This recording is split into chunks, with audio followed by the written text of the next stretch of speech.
এমন একজন বাদশা ছিলেন, মৃত্যুর পূর্বে তিনি তার সন্তানদেরকে, তার খাদেমদেরকে বলে গেলেন, ওগো আমার আত্মীয়রা, ওগো আমার প্রিয়রা, তোমরা শুনে নাও, শুনে নাও, আমি যখন দুনিয়ার জমিন থেকে চিরবিদায় নেব, যখন আমার মৃত্যু চলে আসবে, মৃত্যুবরণ করার পরে আমাকে গোসল করে কাফন দিয়ে দাফন করার পূর্বে খাটিয়ার ভিতরে আমার লাশটা রেখে ওই কাফনের ভিতরে থেকে আমার দুটো হাত দুই দিকে বার করে পুরা শহর তোমরা ঘুরাবে, যেন মানুষগুলো জানতে পারে আমি জুলকারনাইন, আমি একজন বাদশা ছিলাম, আমি একজন বাদশা হয়েও আমার দুটো হাত মানুষের কাছে খালি অবস্থায় দেখে দেখে কবর পর্যন্ত পৌঁছে গিয়েছে। বাদশা জুলকারনাইন ইন্তেকালের পরে তার কথা অনুযায়ী গোসল দেওয়ার পরে কাফন করার পরে কাফনের ভিতরে থেকে দুটো হাত এই খাটিয়ার দুই দিক থেকে বাইর করে চারজনে কাঁধে নিয়ে নিয়ে ওই মানুষটাকে পুরা শহরে বন্দরে আপনাদের পরিচিত একটি সূরা তেলাওয়াত করেছি। এই সূরাটা সূরাতুল আসর, আপনারা সবাই পারেন তো ইনশাআল্লাহ। কোরআনে কারিমে আল্লাহ রাব্বুল আলামিন 114টি সূরা নাজিল করেছেন। সূরার সংখ্যা কয়টি? এই 114টি সূরার ভিতরে আমি যে সূরাটি তেলাওয়াত করেছি এই সূরাটি হচ্ছে 103 নম্বর সূরা। কত নম্বর সূরা? 103 নম্বর সূরা, যেটা কোরআনে কারিমের মাঝে সর্বশেষ পারা 30 নম্বর পারার ভিতরে এই সূরাটা আছে। এই সূরা আল্লাহ রাব্বুল আলামিন মক্কায় নাজিল করলেন। কোথায় নাজিল করেছেন? মক্কা।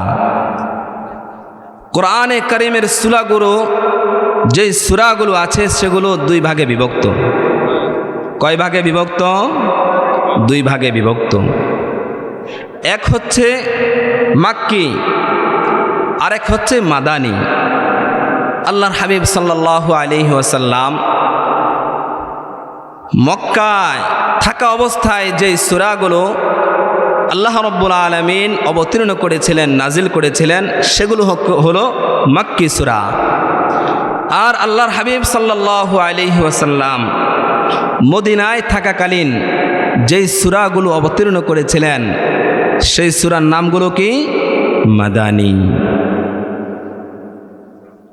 আমরা কোরআনে কারিম খুললেই দেখতে পাই, বাংলাতে হোক আরবিতে হোক, সূরার নাম এর পাশেই মাক্কি বা মাদানী এটা থাকে কি থাকে না? কেন থাকে? এই যে কারণটা, আল্লাহ রাসূল মক্কা থাকে যে সূরাগুলো নাজিল হলেন, মদিনায় থাকাকালীন যে সূরাগুলো নাজিল হলেন, এই দুই ভাগে বিভক্ত সূরা। তাহলে আমি যে সূরাটা নাজিল করলাম এটা আল্লাহ রাসূল মক্কা থাকা অবস্থায় না মদিনাতে থাকা অবস্থায়? কথা বলবেন আমার সাথে। আপনারা কি বেজার হচ্ছেন? কারণ আমরা যে ওয়াজ নসিহতগুলো করি এগুলো বাড়ি পর্যন্ত নিয়ে যাইতে পারি না। কথা বলেন ঠিক কিনা? এই ওয়াজগুলো মঞ্চে আমরা রেখে দেই।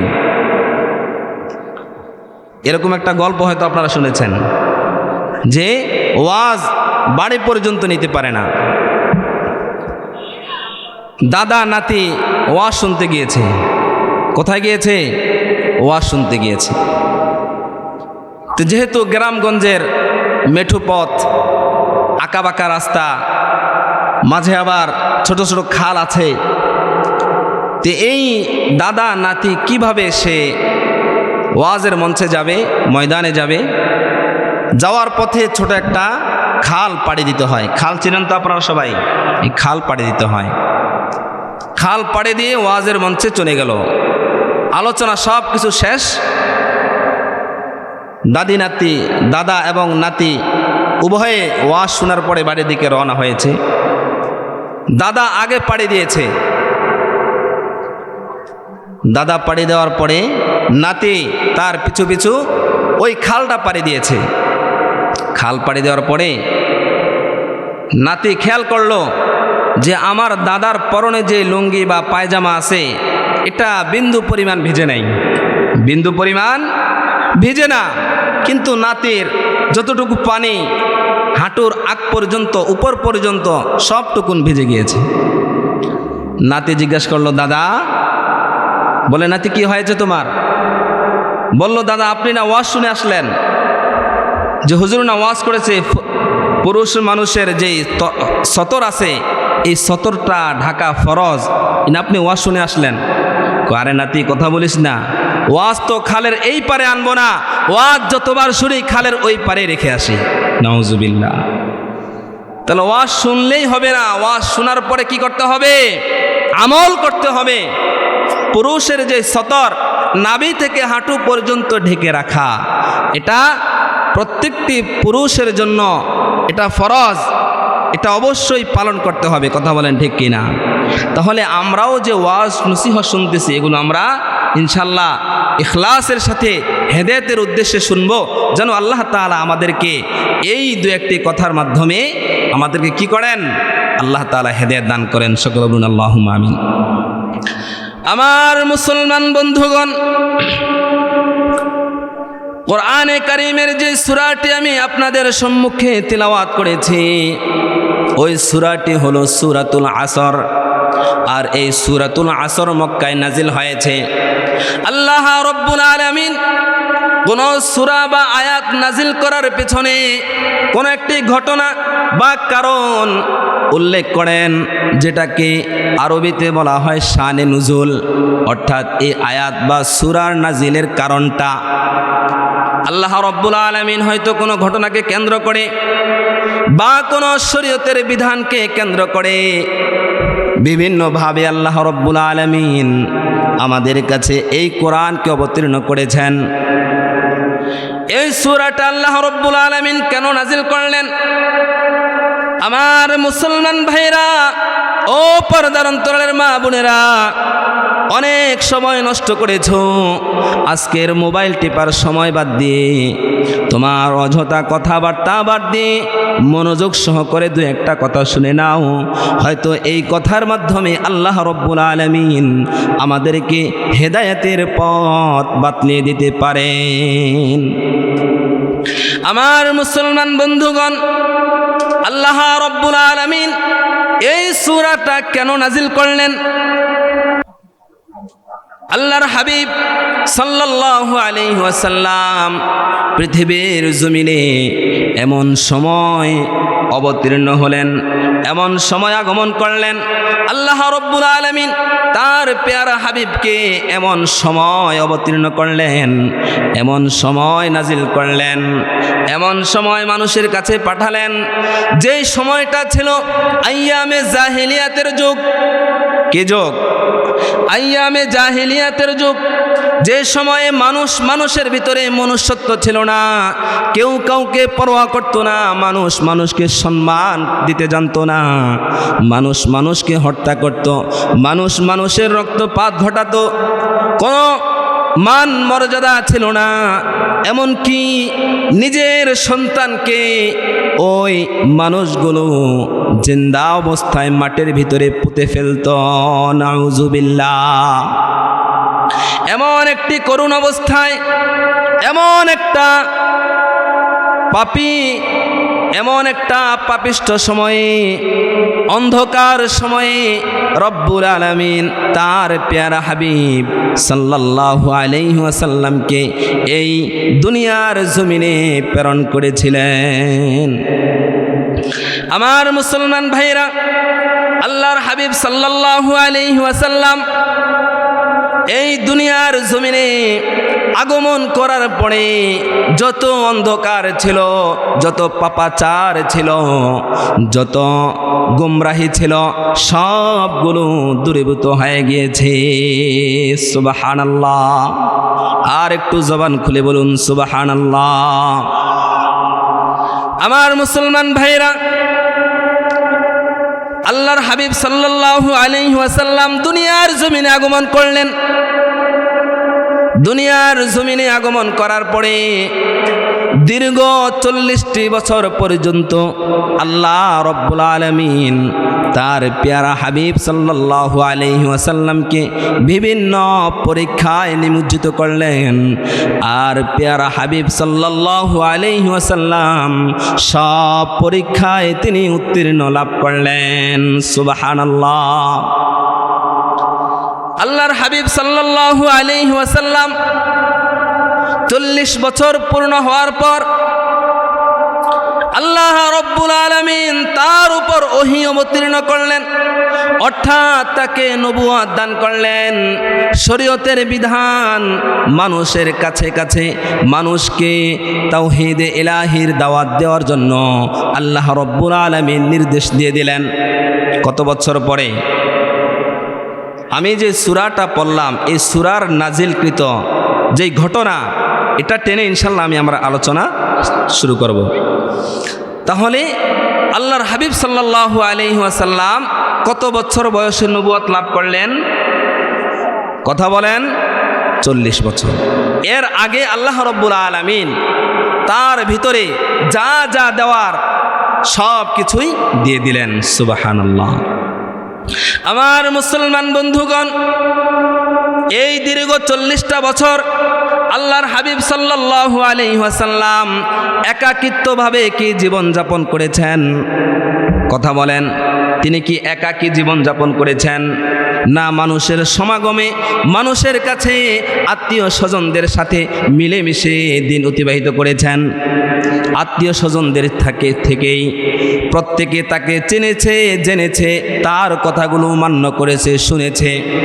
এমনকি নবুয়তের পূর্বেই আল্লাহর হাবিব সাল্লাল্লাহু আলাইহি ওয়াসাল্লাম তাকে আল আমিন বিশ্বাসী নামে মক্কার মানুষগুলো তাকে আল আমিন উপাধি দিয়েছিল। কথা বলেন ঠিক কিনা? কিন্তু আমার মুসলমান বন্ধুগণ, আল্লাহর হাবিব সাল্লাল্লাহু আলাইহি ওয়াসাল্লাম 40 বছরে নবুয়ত লাভের পরে যেই মানুষগুলো আল আমিন বিশ্বাসী উপাধি দিয়েছিল, ওই মানুষগুলোর কাছে যখন আল্লাহ রব্বুল আলামিনের প্রদত্ত বাণী, তাওহীদের বাণী, এক আল্লাহর কথাগুলো যখন তার আত্মীয় স্বজনের কাছে, আপনজনের কাছে বলার শুরু করলেন, ওই মানুষগুলোই সর্বপ্রথম পয়গম্বর মুহাম্মদুর রাসূলুল্লাহ সাল্লাল্লাহু আলাইহি ওয়াসাল্লামের উপর নির্যাতন শুরু করে দিল।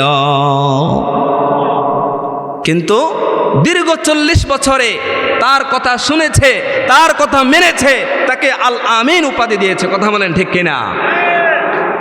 কেন দিয়েছে? ওই সময় কেন শুনেছে? কারণ মক্কার মানুষগুলো তারা এক খোদায় বিশ্বাসী ছিল না। তাদের খোদা ছিল 360টি। কয়টি?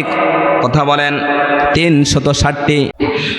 মসজিদে নববীর ভিতরে তারা 360টি মূর্তি এক এক করে রেখেছিল, আর ওই মূর্তির পূজাগুলো তারা করত। নাউজুবিল্লাহ। এমনইভাবে মানুষগুলো চন্দ্রের পূজা করত, সূর্যের পূজা করত, লাত উজ্জার পূজা করত। কিন্তু আল্লাহ রব্বুল আলামিন ওই মানুষগুলোর হেদায়েতের দিকে লক্ষ্য করে পয়গম্বর মুহাম্মদুর রাসূলুল্লাহ সাল্লাল্লাহু আলাইহি ওয়াসাল্লামকে দুনিয়ার জমিনে আগমন করে তাকে ওই মানুষগুলোকে হেদায়েতের পথ বাতলিয়ে দেওয়ার জন্য নির্দেশ করেছিলেন। কিন্তু মানুষগুলো যখন দেখলো মুহাম্মদ তো এতদিন আমাদেরকে এক খোদার কথা বলে নাই, মুহাম্মদ তো আমাদেরকে এক আল্লাহ তাআলার বাণী শোনায় নাই, এখন মুহাম্মদকে এই নির্দেশ কে দিয়েছে? মুহাম্মদকে এই কথা কে বলেছে? আমাদেরকে আমাদের বাপ দাদার ধর্ম, আমাদের লাত উজ্জার ইবাদত বন্দেগী ছেড়ে দিয়ে এক খোদার ইবাদত করার কথা। অতএব ওই মুহাম্মদ হয়তো পাগল হয়ে গিয়েছে। নাউজুবিল্লাহ। তারা কি বলতেছে? মুহাম্মদ পাগল হয়ে গিয়েছে। নাউজুবিল্লাহ। কেন কেন বলতেছে? আমাদের বাপ দাদার ধর্ম কেন আমরা ত্যাগ করব? বাপ দাদার ধর্ম আমরা জন্মের পর থেকে করতেছি, আমাদের সমাজে এমনও লোক আছে যে সত্যটা যখন তার কর্ণকুহরে পৌঁছে যায় তখন সে ওই আলেমের বিরুদ্ধে, ওই হুজুরের বিরুদ্ধে স্লোগান তোলে। কথা বলেন ঠিক কিনা? আমার মুসলমান বন্ধুগণ, সেই মক্কার কাফেররা যারা লাত উজ্জার ইবাদত বন্দেগী করত, যারা আল্লাহ রব্বুল আলামিনের ইবাদতের খোঁজ পায় নাই, কিন্তু যখন পয়গম্বর মুহাম্মদুর রাসূলুল্লাহ সাল্লাল্লাহু আলাইহি ওয়াসাল্লাম এক খোদার, এক মাবুদের, এক আল্লাহর কথা বললেন, তখনই তারা তার শত্রু হয়ে দাঁড়িয়েছে। কথা বলেন ঠিক কিনা? আজকে সমাজের ভিতরে এমন কিছু মানুষ আছে যারা সুদ খায়, ঘুষ খায়, যারা চোর ডাকাত বিভিন্ন অপরাধে জড়িত আছে। মসজিদের ইমাম সাহেব যখন এই হক কথাগুলো বলে, তখন ওই মসজিদের সভাপতি, মসজিদের মুসল্লিয়ানে কেরাম ওই হুজুরের বিরুদ্ধে কথা বলে। কথা বলেন ঠিক কিনা? আমার পেয়ারা হাজিরিন, এই যে উলামায়ে কেরাম কথাগুলো বললেন, এগুলো নিজের মন গড়া কথা না কোরআন হাদিসের কথা? কথা বলেন, কোরআন হাদিসের কথা। অতএব যারা হুজুরের বিরুদ্ধে কথা বললেন তারা কোরআন হাদিসের বিরুদ্ধে কথা বললেন, আর যারা কোরআন হাদিসের বিরুদ্ধে কথা বলে তারা স্বয়ং রব্বে কারিমের বিরুদ্ধে কথা বলে। কথা বলেন ঠিক কিনা? আমার মুসলমান বন্ধুগণ, বলতেছিলাম আল্লাহর হাবিব সাল্লাল্লাহু আলাইহি ওয়াসাল্লাম নবুয়ত পাওয়ার পরে এক খোদার, এক আল্লাহর একত্ববাদের দাওয়াত মানুষের ধারে ধারে গিয়ে বলা শুরু করলেন। নিজের আপন লোকগুলো সর্বপ্রথম তার উপর নির্যাতন শুরু করে দিল। আমার মুসলমান বন্ধুগণ, আল্লাহর হাবিব সাল্লাল্লাহু আলাইহি ওয়াসাল্লাম নিজের মাতৃভূমি কালিমার দাওয়াত দিয়েছেন। এমনকি আল্লাহর হাবিব সাল্লাল্লাহু আলাইহি ওয়াসাল্লাম তায়েফের ময়দানে কালিমার দাওয়াত নিয়ে গেলেন। ওই তায়েফের কাফের বেঈমানেরা ছোট ছোট যুবকদেরকে লেলিয়ে দিল, এই তোমরা মুহাম্মদকে ইট পাটকেল নিক্ষেপ করো, মুহাম্মদের উপর তোমরা নির্যাতন করো। নাউযুবিল্লাহ। আমার মুসলমান বন্ধুগণ, আল্লাহর হাবিব সাল্লাল্লাহু আলাইহি ওয়াসাল্লাম নির্যাতন সয়েও ইসলামের দাওয়াত, কোরআনের দাওয়াত বন্ধ করে দিয়েছেন কিনা? কথা বলেন, বন্ধ করে দিয়েছেন। আজকে যারা উলামায়ে কেরামদেরকে বন্দী করে, উলামায়ে কেরামদের উপর আক্রমণ করে ইসলামের কথাগুলো বন্ধ করে দিতে চায়, তারা কশ্চিনকালেও সফলতা অর্জন করতে পারবে না। কথা বলেন ঠিক কিনা? কারণ ইসলাম রক্ত দিয়ে এসেছে। আল্লাহর হাবিব সাল্লাল্লাহু আলাইহি ওয়াসাল্লাম ইসলামের জন্য রক্ত দিয়েছেন। মুহাম্মদুর রাসূলুল্লাহ ইসলামের জন্য রক্ত দিয়েছেন। সাহাবায়ে কেরাম ইসলামের জন্য রক্ত দিয়েছেন। অতএব কিয়ামত পর্যন্ত যত মুসলিম নরনারী এই পৃথিবীর জমিনে বেঁচে থাকবে, তারাও ইসলামকে লালন করবে, ইসলামকে তারা টিকিয়ে রাখার আপ্রাণ চেষ্টা করবে। কথা বলেন ঠিক কিনা? আর যারা ইসলামকে মিটিয়ে দেওয়ার জন্য ষড়যন্ত্র করবে, আল্লাহ রাব্বুল আলামিন ওই সকল নাস্তিক, বেঈমান, মুরতাদদেরকে এই দুনিয়ার জমিনে লাঞ্ছিত করে, বেইজ্জতি করে তাদেরকে দুনিয়ার জমিন থেকে চিরবিদায় করে দিবেন। কথা বলেন ঠিক কিনা? আমার মুসলমান বন্ধুগণ, আমরা দেখেছি গত 15 বছর ধরে এই কোরআনের মজমাগুলো, এই কোরআনের আলোচনাগুলো সঠিকভাবে করতে দেওয়া হয় নাই। কথা বলেন ঠিক কিনা? এই কোরআনের মজমাগুলো করতে হলেও অনুমতি নেওয়া লাগতো। কথা বলেন ঠিক কিনা? কিন্তু আজকে আমরা এমন একটা স্বাধীনতা পেয়েছি, যুবকরা রক্ত দিয়েছে, সাধারণ মানুষগুলো রক্ত দিয়েছে, আলেম ওলামায়ে কেরামরা রক্ত দিয়েছে। কথা বলেন ঠিক কিনা? যদিও আমরা 71-এর স্বাধীনতা পেয়েছি, কিন্তু আমরা বাক স্বাধীনতা কখনো পাই নাই। কথা বলেন ঠিক কিনা? আজকে আমরা বাক স্বাধীনতা পেয়েছি, যেখানে কোরআনের কথাগুলো, কোরআনের সত্য কথাগুলো মানুষের কর্ণকুহর পর্যন্ত পৌঁছে দিতে পারি। কথা বলেন ঠিক কিনা? অতএব এই কোরআনের মজমাগুলো বন্ধ করে দেওয়ার ষড়যন্ত্র করলে তাদেরকে বুঝতে হবে যে ফেরাউন, নমরুদ, হামান, কারুন তারাও কোরআনের মজমাগুলো, কোরআনের কথাগুলো বন্ধ করে দেওয়ার চেষ্টা করেছিল, কথা বলেন ঠিক কিনা?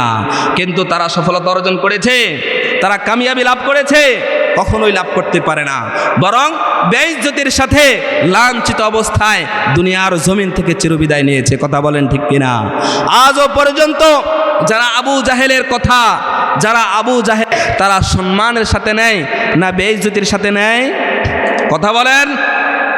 তাহলে এখনো যারা এই কোরআনের মজমাগুলো বন্ধ করে দিতে চায়, তারা আবু জাহেল না হলেও আবু জাহেলের চেলা চামুন্ডা, কথা বলেন ঠিক কিনা?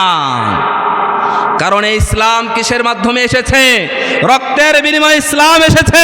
অতএব এই ইসলামকে মিটিয়ে দেওয়ার জন্য যতই ষড়যন্ত্র করো না কেন, কোনোভাবেই তোমরা সফল কাম হবে না, কথা বলেন ঠিক কিনা? যেখানে স্বয়ং পয়গম্বর আরবি সাল্লাল্লাহু আলাইহি ওয়াসাল্লাম এই ইসলামের জন্য রক্ত দিয়েছেন, চারটি খালি কথা। আপনি কি ইসলামকে ফু দিয়ে নিভিয়ে দিবেন? কথা বলেন। তাহলে কেন ষড়যন্ত্র করেন? আপনি ক্ষমতা পেয়েছেন, তাই কি এই ক্ষমতার অপব্যবহার করে মুসলমানদেরকে আপনি লাঞ্ছিত করবেন? আলেম ওলামায়ে কেরামদেরকে আপনি জেলে বন্দি করে তাদের জবানকে স্তব্ধ করার চেষ্টা করবেন? এটা কশ্চিনকালেও সম্ভব হবে না, কথা বলেন ঠিক কিনা? আমরা দেখেছি আল্লামা সাঈদী রহমাতুল্লাহি আলাইহিকে দীর্ঘ 13টি বছর পর্যন্ত কারাবন্দী করে হত্যা করা হয়েছে। আপনারা শুনেছেন কি? আল্লামা সাঈদী রহমাতুল্লাহি আলাইহির নাম শুনেছেন আপনারা? এই বাংলার জমিনে তাফসীর কারক, তাফসীর বিশারদ, কিংবদন্তি একজন আলেম হযরতে মাওলানা আল্লামা দেলওয়ার হোসেন সাঈদী রহমাতুল্লাহি আলাইহি, যার তাফসীর শোনার জন্য বাংলার এক প্রান্ত থেকে অন্য প্রান্ত পর্যন্ত মানুষগুলো একত্রিত হয়ে চাতক পাখির মতো তাকিয়ে থাকত। মনোমুগ্ধকর তাফসীর করে প্রত্যেকটি মানুষের মন জোগাতেন, এমনকি মানুষের হেদায়েতের পথ তিনি সুন্দরভাবে বাতলিয়ে দিতেন। কিন্তু সেই মানুষটাকেও দীর্ঘ 13টি বছর পর্যন্ত কারাবন্দী করে রেখেছিল, কথা বলেন ঠিক কিনা? এটা কি আমরা মুসলমান হয়ে সহ্য করতে পারি? কথা বলেন, সহ্য করার মতো? আজও যে সমস্ত ওলামায়ে কেরাম কারাবন্দী আছে, আমরা আজকের মাহফিল থেকে মুসলিম হিসেবে ঘোষণা করতে চাই, এখনো যারা এই সমস্ত মামলা মুকদ্দমার হয়রানিতে আছেন, তাদেরকে আপনার খালাস করে দিন, আর হয়রানি করবেন না। কারণ এই জমিন কার? কথা বলেন, জমিন কার? এই জমিন আল্লাহর, কথা হবে আল্লাহর। অতএব এই জমিনের ভিতরে যারা ক্ষমতা পেয়ে এই ক্ষমতার অপব্যবহার করবে, তারা আল্লাহ তাআলার দরবারে পাকড়াও হবে কি হবে না? কথা বলেন, হবে কি হবে না? এই দুনিয়ার সময়কে আপনি অপব্যবহার করে আলেমদেরকে জেলখানায় বন্দী করে আপনি মানুষের কাছে দামি সাজতে চান, মানুষের কাছে আপনি সম্মানিত সাজতে চান। আপনি খোঁজ খবর নিয়ে দেখেন, জরিপ করে নিয়ে দেখেন, একদম গ্রামগঞ্জের সাধারণ মানুষ আপনাকে কি করে না? পছন্দ করে না। আমার মুসলমান বন্ধুগণ, অতএব বলতেছিলাম, আল্লাহর হাবিব সাল্লাল্লাহু আলাইহি ওয়াসাল্লাম নবুয়ত পাওয়ার পরে এক আল্লাহ তাআলার তাওহীদের কথাগুলো মানুষের কাছে বলার জন্য আল্লাহ রব্বুল আলামিনের নির্দেশ পাওয়ার পরে তিনি মানুষের দ্বারে দ্বারে গিয়ে বলা শুরু করে দিলেন। কিন্তু যখনই আল্লাহ রব্বুল আলামিনের নির্দেশ পাওয়ার পরে মুহাম্মাদুর রাসূলুল্লাহ সাল্লাল্লাহু আলাইহি ওয়াসাল্লাম মানুষের কাছে এই কথাগুলো, আল্লাহ তাআলার বাণীগুলো মানুষকে সৎ কাজের আদেশ, অসৎ কাজ থেকে নির্দেশ দিতে শুরু করলেন, তখনই তার শত্রু মানুষ শত্রু হয়ে গিয়েছে। নাউজুবিল্লাহ। আল্লাহ রব্বুল আলামিন ডাক দিয়ে বললেন, ও হাবিব আমার, ও আমার হাবিব, আপনি ক্লান্ত হবেন না, আপনার মন ভাঙ্গার কোনো কারণ নাই। আমার পক্ষ থেকে আপনি দায়িত্ব পেয়েছেন, ওই দায়িত্বগুলো আপনি মানুষের কাছে কাছে বর্ণনা করে দিয়েছেন। কিন্তু মানুষগুলো সত্যের কথাগুলো পাওয়ার পরে সত্যের কথাগুলো বুঝারও চেষ্টা করে নাই, বরঞ্চ তারা তাদের বাপ দাদার ধর্মকেই তারা গ্রহণ করে আপনার উপর নির্যাতন করেছে। হাবিব আমার, আপনি স্মরণ করুন, আপনাকে আমি সান্ত্বনা দিচ্ছি। আপনার সান্ত্বনার জন্য আমি রব্বুল আলামিন আপনার উপর সূরাতুল আসরকে নাজিল করে দিলাম। আরো জবান খুলে বলুন সুবহানাল্লাহ। এই সূরাটি হলো এমন একটি সূরা, আমরা শরীরের ভিতরে যখন জ্বর হয়, ডায়াবেটিস হয়, এমনইভাবে যখন আমরা বিভিন্ন রোগে আক্রান্ত হয়ে যাই, আমাদের রোগগুলো পরীক্ষা নিরীক্ষা করার জন্য আমরা কোথায় যাই? কথা বলেন, কোথায় যাই? ডাক্তারের কাছে গিয়ে আমরা আমাদের জ্বরগুলো মাপাই, আমাদের ডায়াবেটিস কত আছে সেগুলো মাপ দেই। আল্লাহর হাবিব সাল্লাল্লাহু আলাইহি ওয়াসাল্লামের উপর যেই সূরাটা নাজিল হয়েছে, এই সূরার মাধ্যমে আপনার আমার সফলতার মানদণ্ড আমি পরীক্ষা করতে পারবো যে এই সূরার মাধ্যমে যদি আমি এই সূরাটার মর্ম জানি, তাহলে আমি জানবো দুনিয়ার জমিনে আমি কতটুকু সফল, দুনিয়ার জমিনে আমি কতটুকু আখিরাতকে অর্জন করতে পেরেছি। এই সূরাটা হলো সফলতার মানদণ্ড। আমার মুসলমান বন্ধুগণ, আল্লাহর হাবিব সাল্লাল্লাহু আলাইহি ওয়াসাল্লাম নির্যাতনের শিকার হলেন। নির্যাতনের শিকার হওয়ার পরেও তিনি কালিমার দাওয়াত দেওয়া বন্ধ করেন নাই। কথা বলেন ঠিক কিনা? কিন্তু কালিমার দাওয়াত আরও তিনি বাড়িয়ে দিলেন। একমাত্রই আল্লাহ রব্বুল আলামিনের কাছে দোয়া করলেন, চোখের পানিগুলো ছেড়ে ছেড়ে পয়গম্বর মুহাম্মদুর রাসূলুল্লাহ সাল্লাল্লাহু আলাইহি ওয়াসাল্লাম বললেন, আয় আল্লাহ, ইয়া রব্বুল আলামিন, আমার উম্মতেরা বুঝে নাই, আমার উম্মতেরা বুঝে নাই গো মাবুদ, আপনি আমার উম্মতদেরকে ধ্বংস করবেন না, আপনার রহমতের চাদরে আমার উম্মতদেরকে আপনি ঢেকে রাখুন। সুবহানাল্লাহ। আল্লাহর হাবিব সাল্লাল্লাহু আলাইহি ওয়াসাল্লাম দুঃখ বেদনা নিয়েও উম্মতের প্রতি নারাজ হন নাই, বরং তিনি হেদায়েতের দোয়া করেছেন। বোঝা গেল এই নবী শ্রেষ্ঠ নবী, এই নবী হচ্ছে রাহমাতাল লিল আলামিন নবী। সুবহানাল্লাহ। আল্লাহর হাবিব সাল্লাল্লাহু আলাইহি ওয়াসাল্লাম নবুয়ত প্রাপ্তির পরে তার একজন সাহাবী, ওই সময় তিনি ইসলাম ধর্ম গ্রহণ করেন নাই, হযরত আমর ইবনুল আস রাদিয়াল্লাহু তাআলা আনহু, তিনি তখনও ইসলাম ধর্ম গ্রহণ করেন নাই। যেহেতু আরবি ভাষাভাষী লোক ছিলেন, এই জন্য আরবি মুখস্থ করতে পারতেন, আরবি জানতেন। হযরত আমর ইবনুল আস রাদিয়াল্লাহু তাআলা আনহু তিনি একবার আল্লাহ রাসূল সাল্লাল্লাহু আলাইহি ওয়াসাল্লামের জামানায় মুসাইলামাতুল কাজ্জাব নামক একজন ব্যক্তি ছিল, যে নবী দাবি করেছিল।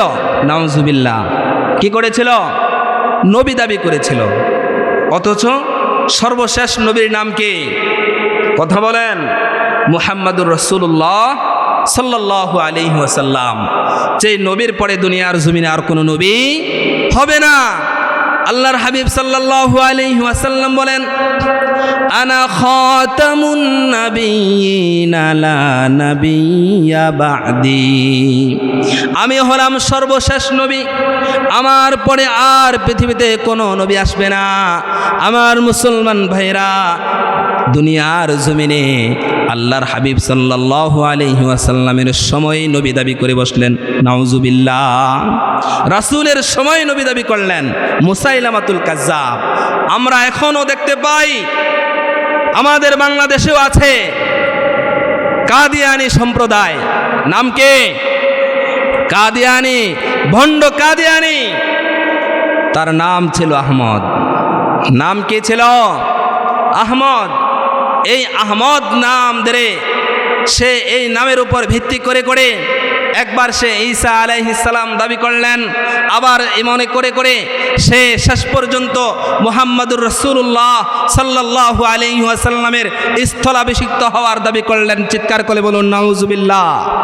আমার মুসলমান ভাইরা, এই কাদিয়ানী সম্প্রদায় যারা শেষ নবীর স্থলাভিষিক্ত হওয়ার দাবি করেছে, অর্থাৎ শেষ নবী দাবি করেছে, এই সকল কাফের বেঈমানদেরকে আমরা সতর্ক করে দিতে চাই যে আমরা মুসলমান, আমরা এক নবীকে বিশ্বাস করি, মুহাম্মাদুর রাসূলুল্লাহ সাল্লাল্লাহু আলাইহি ওয়াসাল্লাম। অতএব এই নবী ছাড়া যত মানুষ দুনিয়ার জমিনে নবী দাবি করবে তারা হলো ভণ্ড, তারা হলো কাফের। কথা বলেন ঠিক কিনা? অতএব এই কাফের বেঈমানদেরকে, এই নাস্তিক মুরতাদদেরকে আমরা সতর্ক করে দিতে চাই, তোমরা নবী দাবি করো অথচ শেষ নবীকে মুহাম্মাদুর রাসূলুল্লাহ সাল্লাল্লাহু আলাইহি ওয়াসাল্লাম কত বড় বেঈমান হলে এই নবী দাবি করতে পারে। আমার মুসলমান ভাইয়েরা, সেই মুসাইলামাতুল কাজ্জাব হযরতে আমর ইবনুল আস রাদিয়াল্লাহু তাআলা আনহু, মুসাইলামাতুল কাজ্জাবের সাথে সাক্ষাৎ। মুসাইলামাতুল কাজ্জাব ডাক দিয়ে বলে, ও আমর, তোমার বন্ধু, তোমাদের বন্ধু মুহাম্মদের কি খবর? যেহেতু একই সাথে চলাফেরা করেছে, ছোট থেকে বড় হয়েছে, যদিও এখনো হেদায়েতের পথ আসে নাই, ইসলাম ধর্ম গ্রহণ করেন নাই, কিন্তু বন্ধু তো আছে, বন্ধু আছে না? তাই মুসাইলামাতুল কাজ্জাব ডাক দিয়ে বলতেছে, এ আমর, তোমাদের বন্ধু মুহাম্মদের কি খবর? মুহাম্মদের উপরে কি কোনো ওহী আসছে কিনা? হযরতে আমর ইবনুল আস রাদিয়াল্লাহু তাআলা আনহু বললেন, হ্যাঁ, মুহাম্মদের উপরে ওহী নাজিল হয়েছে। বলে, কেমন ওহী? বলে, সূরাতুল আসর নাজিল হয়েছে। আল্লাহু আকবার। আর একটু জবান খুলে বলুন আল্লাহু আকবার। তিনি বললেন, সূরাতুল আসর নাজিল হয়েছে। তবে সূরাতুল আসর এমন একটি ছোট সূরা যার অর্থ মর্মার্থ এত বিশাল যে এই সূরাটাকে অনুধাবন করে কিয়ামত পর্যন্ত ওই বান্দার জন্য আর কোনো কিছুর প্রয়োজন হবে না। সুবহানাল্লাহ। এত গুরুত্বপূর্ণ একটি সূরা। আমার মুসলমান বন্ধুগণ, হযরতে আমর ইবনুল আস রাদিয়াল্লাহু তাআলা আনহু সূরাতুল আসর তেলাওয়াত করে শোনালেন। শোনার পরেই ওই মুসাইলামাতুল কাজ্জাব সে বলতেছে, এ আমর শুনবা? বলে, কি বলবা বলো। মুসাইলামাতুল কাজ্জাব ডাক দিয়ে বলে, আমর, তুমি কি জানো আমার উপর ওহী অবতীর্ণ হয়েছে? নাউজুবিল্লাহ। আমার উপর ওহী অবতীর্ণ হয়েছে। কি ওহী অবতীর্ণ হয়েছে শুনবা? বলে, বলো বলো, কি ওহী অবতীর্ণ হয়েছে? ওই মুসাইলামাতুল কাজ্জাব ডাক দিয়ে বলে, আমার উপর ওহী অবতীর্ণ হয়েছে। এই ওহীটা হলো, মুসাইলামাতুল কাজ্জাব ডাক দিয়ে শোনাইতেছে, ইয়া ওয়াবারু ইয়া ওয়াবারু ওয়া ইন্নামা আনতা উযুনানি ওয়া সাদরুন ওয়া সাইরুকা হাফরুন নাকিরুন। নাউযুবিল্লাহ। মুসাইলামাতুল কাজ্জাব ডাক দিয়ে বলতেছে, এটা আমার উপর অবতীর্ণ হয়েছে। বলে, এর অর্থ কি? মুসাইলামাতুল কাজ্জাব ডাক দিয়ে বলতেছে, ইয়া ওয়াবারু ইয়া ওয়াবারু, হে পশু, হে পশু। অবারুন একটা ছোট্ট পশুকে বোঝানো হয়। বলতেছে, হে পশু, হে পশু। ওয়া ইন্নামা আনতা উযুনানি অসদরুন, তোমার দুটো কান রয়েছে, অসদরুন এবং বোক আছে। কান আছে, বোকও আছে। ওয়াসাইরুকা হাফরুন নাকিরুন, আর বাকি অংশগুলো নিকৃষ্ট। এমন একটা পশুর নাম। যখন মুসাইলামাতুল কাজ্জাব এই কথাগুলো শুনাইলেন, হযরতে আমর রাদিয়াল্লাহু তাআলা আনহু ডাক দিয়ে বলেন, এই মুসাইলামা, তুমি এটা কি বললা? যেই কথার আগা গোড়া কোনো কিছুই সৌন্দর্য নয়, অথচ আল্লাহ রাব্বুল আলামিন যেই কোরআনে কারিম আমাদেরকে দিয়েছেন, ওই কোরআনের কারিমের ছন্দ, ওই কোরআনে কারিমের মর্ম এত সুন্দর, এত সুন্দর। আপনি কোরআনে কারিমের যেখান দিয়ে পড়েন না কেন, ওখান দিয়ে পড়তে আপনার সুন্দর শোনা যাবে। কথা বলেন ঠিক কিনা? আমার মুসলমান ভাইরা, আপনি যদি সূরাতুন নাস তিলাওয়াত করেন, দেখেন ছন্দের কত মিল। আল্লাহ রাব্বুল আলামিন বলেন, কুল আউযু বিরাব্বিন নাসি মালিকিন নাসি ইলাহিন নাস। জবান খুলে বলুন না আল্লাহু আকবার। আপনি যদি সূরাতুল ফালাক ধরেন, দেখেন আল্লাহ রাব্বুল আলামিন বলছেন, কুল আউযু বিরাব্বিল ফালাক মিন শাররি মা খালাক ওয়া মিন শাররি গাসিকিন ইযা ওয়াকাব ওয়া মিন শাররিন নাফাসাতি ফিল উকাদ ওয়া মিন শাররি হাসিদিন ইযা হাসাদ। জবান খুলে বলুন আল্লাহু আকবার। আমার মুসলমান বন্ধুগণ, তাহলে মুসাইলামাতুল কাজ্জাব যে নবী দাবি করেছিল, তার উপর ওহী অবতীর্ণ হয়, এই কথাও সে ঘোষণা করেছে। হযরত আমর ইবনুল আস রাদিয়াল্লাহু তাআলা আনহু বুঝতে পারলেন, ইয়া ওয়াবারু, এটা কোনো কোরআনের আয়াত হতে পারে না। কথা বলেন ঠিক কিনা? শুধু মুসাইলামাতুল কাজ্জাব কেন, আল্লাহ রাব্বুল আলামিন প্যারা হাবিব সাল্লাল্লাহু আলাইহি ওয়াসাল্লামকে ঘোষণা করে দিলেন, ও আমার হাবিব, আপনার এই কথাগুলো যারা বিশ্বাস করে না, যারা এই কালামুল্লাহকে বিশ্বাস করে না, যারা বলে কালামুল্লাহ আপনার বানানো কথা, নাউজুবিল্লাহ, যারা বলে এই কোরআন হচ্ছে কবিতা, আপনার পক্ষ থেকে আবৃত্তি, এটা যারা মনে করে, ইয়া রাসূলুল্লাহ, ইয়া হাবিবাল্লাহ, আপনি ওই সকল লোকদেরকে বলে দিন, তাদেরকে আপনি চ্যালেঞ্জ ছুড়ে দিন, আমি রব্বে কারিমের পক্ষ থেকে তাদের নিকট চ্যালেঞ্জ ছুড়ে দিলাম, তাদেরকে ওপেন চ্যালেঞ্জ দিয়ে দিলাম, তারা যদি এই কোরআনে কারিমের সবচাইতে সর্বছোট যে সূরাটি রয়েছে, সূরাতুল কাউসার, কি সূরা? সূরাতুল কাউসার, এই সূরাতুল কাউসারের মতো ছোট সূরা যেন তারা বানিয়ে নিয়ে আসে। আল্লাহ তাআলা চ্যালেঞ্জ ছুড়ে দিলেন যে তোমরা যেহেতু মানো না এটা আল্লাহ তাআলার বাণী, আল্লাহ তাআলার কালাম, এটা মানুষের মন গড়া, অতএব তোমরা কি করো, কোরআনের সবচাইতে ছোট একটা সূরার মতো তোমরা কি করো, বানিয়ে নিয়ে আসো। আল্লাহ রাব্বুল আলামিন কোরআনে কারিমের মাঝে বলেন, ওয়া ইন কুনতুম ফি রাইবিম মিম্মা নাযালনা আলা আবদিনা ফাতু বিসূরাতিম মিন মিথলিহি ফাদউ শুহাদাআকুম মিন দুনিল্লাহি ইন কুনতুম সাদিকিন। আল্লাহু আকবার। আল্লাহ রাব্বুল আলামিন বলছেন, হাবিব আমার, তাদেরকে ছোট্ট সূরা বানিয়ে ছোট্ট একটি আয়াত তারা যেন লিখে নিয়ে আসে। কিন্তু মক্কার যত নেতা খেতা ছিল, যত জ্ঞানী ছিল, যত বুদ্ধিজীবী ছিল, কেউই একটা সূরা কোরআনের একটি আয়াত তারা তৈরি করে বানিয়ে ওই মুহাম্মাদুর রাসূলুল্লাহ সাল্লাল্লাহু আলাইহি ওয়াসাল্লামের নিকট আনতে পারে নাই। আল্লাহু আকবার। তাহলে এটা হলো এমন একটা কোরআন, এটা হলো আল্লাহ রাব্বুল আলামিনের পক্ষ থেকে এমন একটা কালাম, যেই কালামের ভিতরে কোনো ভুল নাই। ভুল আছে এটাও সন্দেহ করা যাবে না। আল্লাহ রাব্বুল আলামিন বলছেন, আলিফ লাম মিম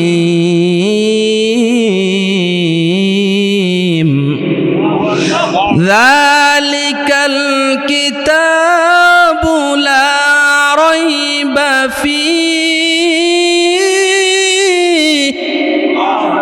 হুদাল লিল মুত্তাকিন আল্লাহ রব্বুল আলামিন বলছেন এটা হলো এমন একটা মহাগ্রন্থ আল কোরআন, এটা হলো এমন একটা কিতাব যেই কিতাবের ভিতরে ভুল তো দূরের কথা, ভুল আছে এই সন্দেহেরও অবকাশ এই কিতাবের ভিতরে নাই। সুবহানাল্লাহ। আমার মুসলমান বন্ধুগণ, তাহলে এই কোরআন আল্লাহ রব্বুল আলামিন পেয়ারা হাবিব সাল্লাল্লাহু আলাইহি ওয়াসাল্লামের উপর নাজিল করলেন। আল্লাহ রব্বুল আলামিন জানিয়ে দিলেন, হাবিব আমার, যেই মানুষগুলো আপনার উপর নির্যাতন করেছে, যেই মানুষগুলো আপনার উপরে অপবাদ দিয়েছে, ওই কথায় কান্না দিয়ে আপনি এই সূরাতুল আসর তেলাওয়াত করুন আর আপনার মনকে আপনি শান্ত রাখুন। সুবহানাল্লাহ। সূরাতুল আসর আল্লাহ রব্বুল আলামিন নাজিল করলেন যেহেতু আইয়ামে জাহেলিয়াতের যুগ, মানুষের ভিতরে কোনো মনুষ্যত্ব ছিল না, মানুষ মানুষকে কোনো সম্মান দিত না, ভাই ভাই কোনো পরিচয় ছিল না, পিতা পুত্রের মাঝে কোনো পরিচয় ছিল না, নিজের কন্যা সন্তানকে জীবিত দাফন করে ফেলত, নাউজুবিল্লাহ। এমন একটা অন্ধকার জগতে মুহাম্মাদুর রাসূলুল্লাহ সাল্লাল্লাহু আলাইহি ওয়াসাল্লাম তার পেয়ারা হাবিব সাল্লাল্লাহু আলাইহি ওয়াসাল্লামকে প্রেরণ করে তার কাছে এই কোরআনের বাণীগুলো ওহী অবতীর্ণ করে দিলেন। আল্লাহ রব্বুল আলামিন বলতে চেয়েছেন এই সূরার ভিতরে, আল্লাহ রব্বুল আলামিন বলছেন ওয়াল আসর, সময়ের কসম। কিসের কসম? আল্লাহ রব্বুল আলামিন কসম করে বললেন। আচ্ছা, আল্লাহ তাআলা যদি কসম ছাড়াও বলতেন তাহলে কি আমরা বিশ্বাস করতাম না? কথা বলেন, জবান খোলেন। বিশ্বাস করতাম, কিন্তু আল্লাহ রব্বুল আলামিন কসম করে বললেন কেন? বোঝা গেল এখানে হিকমত রয়েছে। কথা বলেন ঠিক কিনা? আল্লাহ রব্বুল আলামিন বলেন ওয়াল আসর, সময়ের কসম। আসর বলতে আমরা অনেকে আসর বুঝি, আসরের নামাজ বুঝি। কথা বলেন ঠিক কিনা? মুফাসসিরিন কেরামগণ অনেকগুলো অর্থ নিয়েছেন। তাফসীর ইবনে কাসির, তাফসীরে মাআরিফুল কোরআন সহ যত তাফসীর জগৎ রয়েছে, তাফসীরের ভিতরে মুফাসসিরিন কেরামগণ এর অনেকগুলো অর্থ নিয়েছেন, অনেকগুলো দিক নিয়েছেন। তারা বললেন সময় বলতে আসরের সময়কেও বোঝানো হয়, সময় বলতে যুগকে বোঝানো হয়, সময় বলতে যোগকে বোঝানো হয়, সময় বলতে এই যে আমাদের হায়াত রয়েছে এই হায়াতকেও বোঝানো হয়। আল্লাহু আকবার। কারণ এই সব কিছুর সমষ্টি হলো হায়াত। কথা বলেন ঠিক কিনা? আল্লাহ রব্বুল আলামিন কোরআনে কারিমের মাঝে বললেন ওয়াল আসর, সময়ের কসম, যুগের কসম, আসরের সময়ের কসম। কারণ আসরের এমন একটা গুরুত্ব সময়, যে সময়টা দেখবেন যারা দোকানদারি করে, ব্যবসা বাণিজ্য করে, এই সময়টাতে অনেক ব্যবসা বাণিজ্য হয়। কথা বলেন ঠিক কিনা? কথা বলেন। সারা দিন যেই বেচা কেনা হয় এই সব কিছুই আসরের সময়ে, মাগরিবের আগ মুহূর্তে তার সব কিছু বেচা কেনা হয়ে যায়। এই সময়ের অনেকটা দাম, অনেকটা গুরুত্ব। এই জন্য আল্লাহ রব্বুল আলামিন বললেন ওয়াল আসর, সময়ের কসম। এরপরে আল্লাহ তাআলা বললেন ইন্নাল ইনসানা লাফি খুসর। আল্লাহ রব্বুল আলামিন বললেন ও দুনিয়ার মানুষেরা শুনে নাও, শুনে নাও। আরবিতে একটি কায়দা রয়েছে, আলিফ লামের কায়দা। কিসের কায়দা?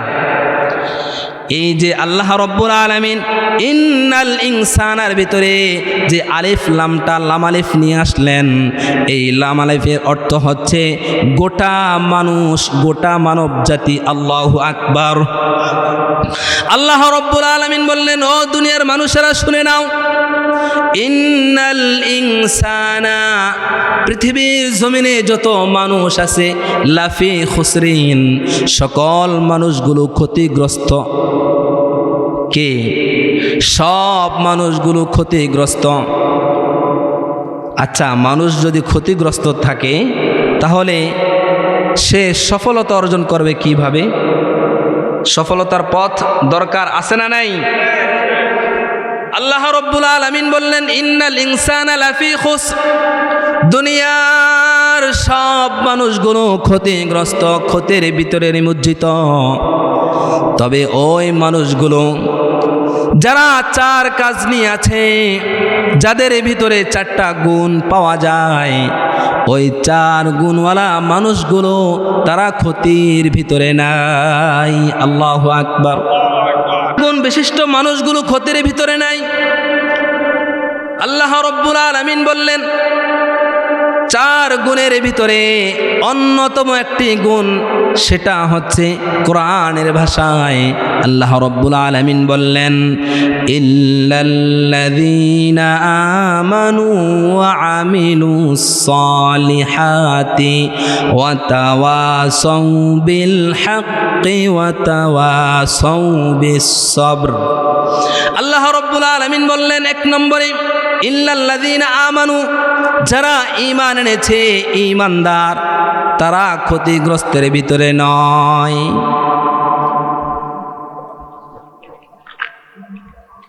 যারা ঈমানদার, যারা ঈমান এনেছে, আমরা সবাই কি ঈমানদার? কথা বলেন, আরো জবান খুলে বলুন আল্লাহু আকবার। আমরা হলাম ঈমানদার। তবে আমরা ইসলামকে, আমরা মুসলমান, আমাদের বাপদাদা ছিল মুসলমান, আমাদের পূর্বপুরুষ ছিল মুসলমান, সেই ধারাবাহিকতা আমরা মুসলমান। কথা বলেন ঠিক কিনা? ইসলামের জন্য আমাদের বিন্দু পরিমাণ কষ্ট করতে হয় নাই, রক্ত দিতে হয় নাই, এমনকি জানও আমাদের দেওয়া লাগে না। কথা বলেন ঠিক কিনা? কিন্তু এরপরেও আমরা মুসলমান। কিন্তু দুঃখের বিষয় হচ্ছে, আমরা মুসলমান, আমরা ঈমানদার দাবি করি, যখন কোরআনের বিরুদ্ধে কথা আসে, যখন নবীর বিরুদ্ধে কথা আসে, যখন ইসলামের বিরুদ্ধে কথা আসে, তখন আমাদের ঈমানটা জাগ্রত হয় না। কথা বলেন ঠিক কিনা? আমার মুসলমান ভাইয়েরা, ইসলামের বিরুদ্ধে যারা কথা বলবে, কোরআনের বিরুদ্ধে যারা কথা বলবে, আল্লাহ রাব্বুল আলামিনের পয়গম্বরের বিরুদ্ধে যারা কথা বলবে, তাদের মোকাবেলা করার জন্য নিজেদের রক্ত, নিজেদের জানমাল সব কিছু বিসর্জন দিতে হবে। কথা বলেন ঠিক কিনা? কারণ ইসলামের গোড়ায় যখন আপনি পানি ঢালবেন, ওই ইসলাম মজবুত হবে না। ইসলামের গোড়ায় পানি নয়, ইসলামের গোড়ায় রক্ত ঢালতে হবে। কি ঢালতে হবে? রক্ত ঢালতে হবে। কারণ ইসলাম রক্তের মাধ্যমে এসেছে। আপনারা হয়তো খবর শুনেছেন, যে সিরিয়া দীর্ঘ 24 বছর পর্যন্ত নিমজ্জিত, নির্যাতিত, সেই সিরিয়ার দামেস্ক বিজয় লাভ করেছে। আল্লাহু আকবার। আমার বাংলার জমিনও দীর্ঘদিন জালেম শাসকের হাতে নিমজ্জিত ছিল। কথা বলেন ঠিক কিনা? এই 2024 সাল একটি স্মরণীয় সাল। কথা বলেন ঠিক কিনা? যেই 24 সাল শুধু বাংলাদেশ নয়, সিরিয়াও আমাদেরকে দেখিয়ে দিয়েছে যে আল্লাহ রাব্বুল আলামিন সব কিছু করতে পারেন। কথা বলেন ঠিক কিনা? যারা কোরআনের আইনকে লঙ্ঘন করে, আল্লাহ রাব্বুল আলামিনের বিধানকে উপেক্ষা করতে চায়, তাদেরকে ফেরাউন, নমরুদ, আবু জাহেলের ইতিহাস পড়ার দরকার আছে না নাই? কারণ আমাদের রবকে, আমরা কাকে রব হিসেবে মেনে নেব? আমাদের প্রভু কয়জন? অতএব আমরা মুসলমান, হাতে হাত রেখে ইসলামকে মেনে নিতে হবে। কথা বলেন ঠিক কিনা? ইসলামের বিরুদ্ধে যতই ষড়যন্ত্র আসুক না কেন, আমরা মুসলিম হিসেবে, আমরা মুসলমান হিসেবে তা প্রতিহত করব ইনশাআল্লাহ। কারণ আমাদের প্রভু কয়জন? আরো জবান খুলে বলতে হবে কয়জন? এই শাহাদাত আঙ্গুল উঠে বলুন কয়জন? আল্লাহু আকবার। আরো জবান খুলে বলুন আল্লাহু আকবার। আমাদের প্রভু এক নবীর উম্মত, জীবন বিধানে ওই শিবানী কোরআন। আমাদের প্রভু এক এক নবীর উম্মত জীবন বিধানে ওই শিবানী কোরআন। কথা বলেন ঠিক কিনা? তবে কেন এক নও হে মুসলমান, এক হও করিয়া হবান। আমাদের প্রভু এক নবীর উম্মত জীবন বিধানে ওই শিবানী কোরআন। বাইতুল্লাহ এক, মদিনা শরীফ এক, উহুদ পাহাড় এক, বদরের মাঠ এক। বাইতুল্লাহ এক, মদিনা শরীফ এক, উহুদ পাহাড় এক, বদরের মাঠ এক। একটা তো মরণার জীবন তো একটাই, একসাথে মিলে মিশে একটাই প্রাণ। আমাদের প্রভু এক নবীর উম্মত জীবন বিধান এক, ওই শিবানী কোরআন। কথা বলেন ঠিক কিনা? আমাদের গ্রন্থের নাম কি? জবান খুলে বলুন সত্যের পথে। অতএব সত্যের পথে যারা দাওয়াত দেয় তাদের দাওয়াতগুলো আমাদের অ্যাকসেপ্ট করার দরকার আছে না নাই? যারা গ্রহণ করে তারাই রব্বে কারিমের দরবারে দামি হয়ে যায়। 4 নম্বরে রব্বে কারিম বললেন ওয়াতাওয়াসাউ বিস-সাবরি, এবং তোমরা ধৈর্য ধারণে পরস্পরকে উৎসাহিত করো। ধৈর্য ধারণে তোমরা পরস্পরকে উৎসাহিত করো, কারণ বালা মুসিবত তোমাদের নিকট যায় আসে না কেন, সব সময় রব্বে কারিমের উপর, আল্লাহ রব্বুল আলামিনের উপর তাওয়াক্কুল করে ধৈর্য ধারণ করতে হবে। কথা বলেন ঠিক কিনা? আল্লাহ রব্বুল আলামিন কোরআনে কারিমের মাঝে বলেন আল্লাযীনা ইযা আসাবাতহুম মুসিবাহ ক্বালু ইন্না লিল্লাহি ওয়া ইন্না ইলাইহি রাজিউন। আল্লাহু আকবার। আল্লাহ রব্বুল আলামিন বলেন আমার মুমিন বান্দারা তো তারাই, আমার প্রিয় বান্দারা তো তারাই যারা মুসিবতে পড়েও, যারা মুসিবতের ভিতরে নিমজ্জিত হয়েও আমি রব্বে কারিমকে তারা ভুলে নাই। আল্লাহু আকবার।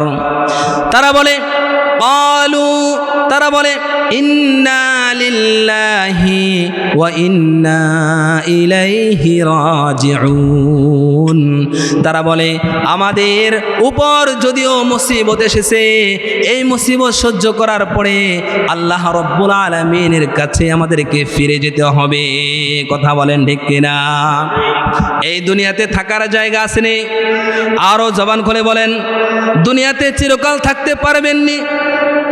আবু জাহেল থাকতে পারছেনি, নমরুদ থাকতে পারছেনি, এমনকি পৃথিবীর জমিনে আল্লাহ রব্বুল আলামিন এমন 4 জন ব্যক্তি পাঠিয়েছিলেন যারা গোটা জাহান তাদের ক্ষমতায় ছিল, তাদের হাতের কবজায় ছিল।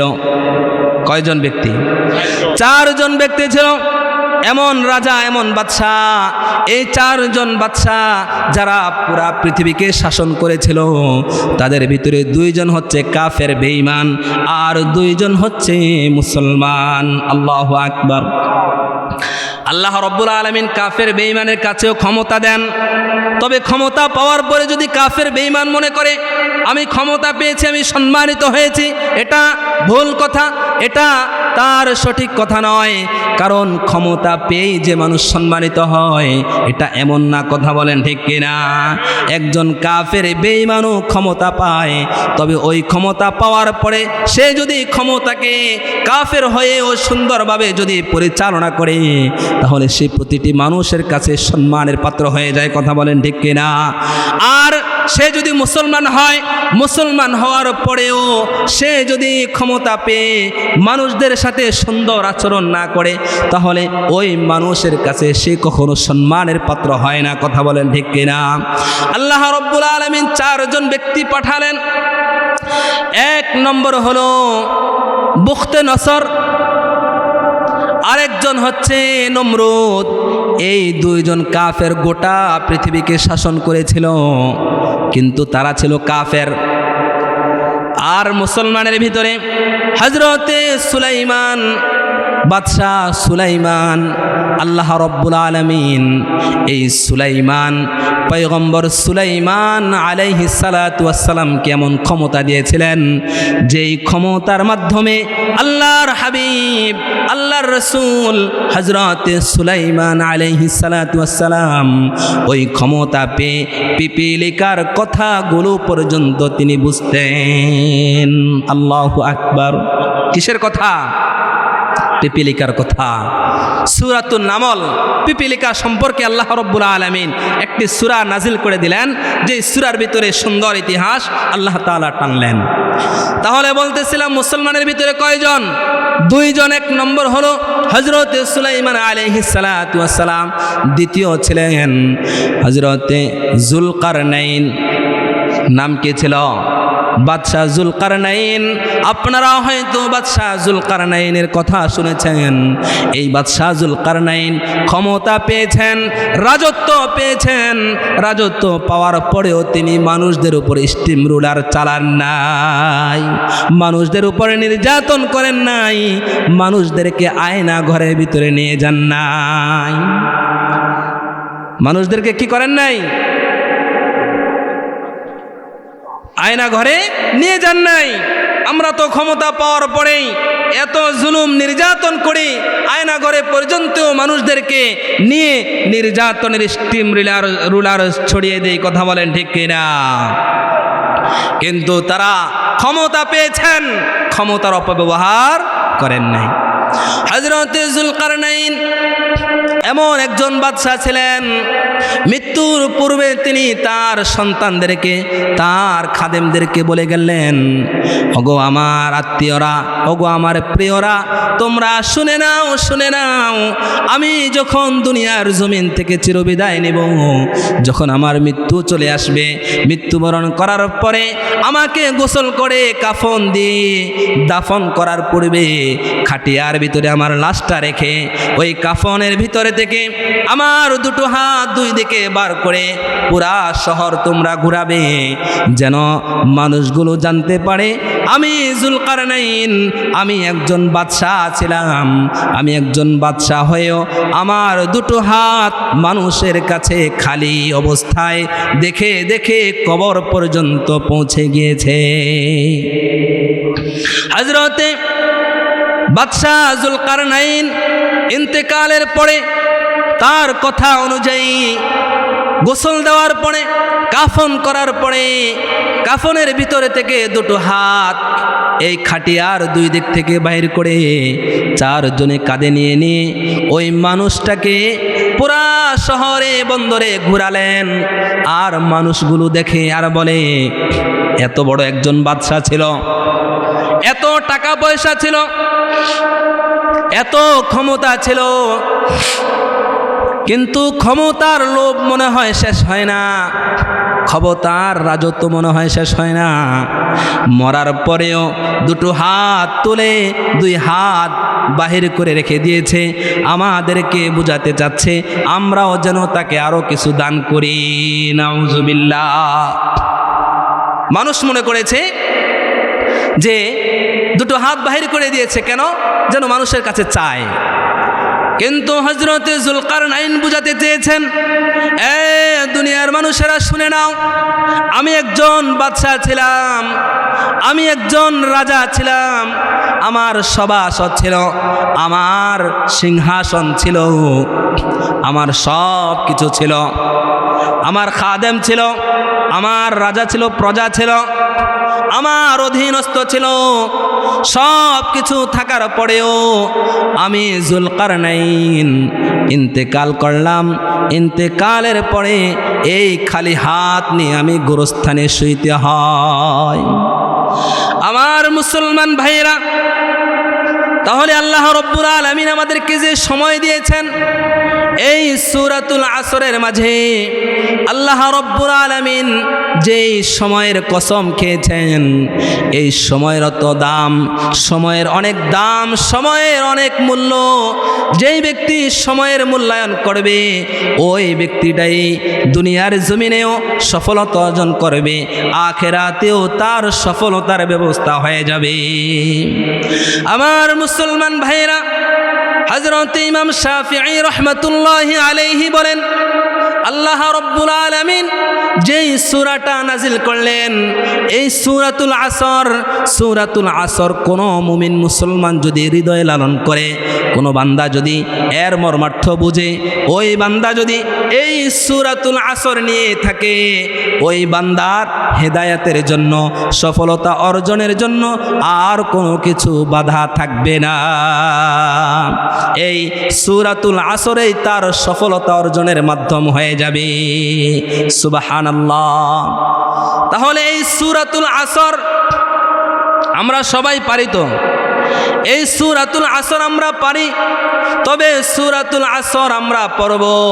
এই সূরাতুল আসরের ভিতরে রব্বে কারিম যে 4টা গুণের কথা বললেন, এই 4টা গুণ নিয়ে আমরা কারা কারা পৃথিবীর জমিনে বাঁচতে চাই, দুটো হাত তুলে রব্বে কারিমকে দেখান। আয় আল্লাহ তাআলা, তোমার বান্দারা এই গভীর রজনীতে তোমার শাহী দরবারে দুটো হাত তুলে তোমাকে দেখিয়েছে, তোমার কাছে অঙ্গীকার করতেছে, তোমার কাছে ওয়াদাবদ্ধ করতেছে। আয় আল্লাহ তাআলা, আমাদের এই ওয়াদাকে তুমি কবুল করো, কিয়ামত পর্যন্ত আমাদেরকে ঈমানের উপর অটল রাখিও। সকলে বলুন আল্লাহুম্মা আমিন। আমার মুসলমান বন্ধুগণ, এই যে যুবকেরা এত সুন্দর একটি আয়োজন করেছে, ময় মুরব্বীরা পরামর্শ দিয়েছে, সাধারণ মানুষগুলো অর্থ করে দিয়েছে, সবার সম্মিলিত এই আয়োজন, কথা বলেন ঠিক কিনা? এই আয়োজনটা প্রত্যেক বছর চালু থাক, এতে আপনারা খুশি না বেজার? এই আয়োজনটা চালু থাকার দরকার আছে না নাই? আমরা অনেকে মনে করি এত ঘন ঘন ওয়াজ মাহফিলের কি দরকার? আরে ভাই, ঘন ঘন ওয়াজ মাহফিল হলে আপনি গুনাহ থেকে বাঁচতে পারবেন, কথা বলেন ঠিক কিনা? এই যে মাহফিলের ময়দানে আপনি যতটুকুন সময় উপস্থিত হয়েছেন, এই সময়টুকুনে গুনাহ হওয়ার কোনো সম্ভাবনাই, কথা বলেন, গুনাহ হওয়ার সম্ভাবনাই নাই। তবে এই সময়টুকুন যদি আপনি বাহিরে কাটাতেন, গুনাহ হওয়ার সম্ভাবনা আছে, ছিল নি? কথা বলেন। অতএব এই জন্য মাহফিলের দরকার আছে, আমরা এই মাহফিলকে টিকিয়ে রাখবো, কথা বলেন ঠিক কিনা? আর আমাদের এই মাহফিল টিকিয়ে রাখার জন্য, যেহেতু মাহফিলটা হয় বছরে একবার, এই মাহফিলে যে আমরা আলোচনা করতেছি, আমরা কি এমনি ঘরে বসে বসে শিখছি নি? কথা বলেন। কোথায় গিয়ে শিখেছি? মাদ্রাসায় শিখেছি, মসজিদে সেগুলো প্র্যাকটিক্যাল করেছি, আর এই ওয়াজের মঞ্চে বলে বলে আপনাদেরকে আমরা সেই বাণীগুলো শোনাচ্ছি, কথা বলেন ঠিক কিনা?